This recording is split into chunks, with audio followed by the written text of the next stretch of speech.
You've opened your Fidelity account and funded it. Now what? Taking that first investment step is simpler than you think. Welcome back to Guide with Samuel. Start with a goal. Is it retirement in 30 years? A down payment in 10? Your goal dictates your strategy. For long-term goals, a broad, low-cost index fund like FZROX or FSKAX, Fidelity's Total Market Fund, is a perfect foundational holding. Navigate to the Trade tab.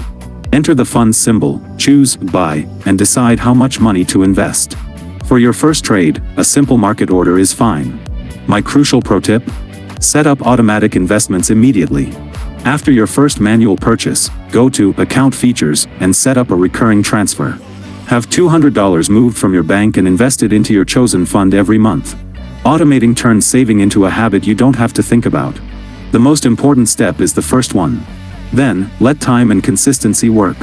What was the very first investment you ever bought? For more beginner-friendly investing guides, hit subscribe.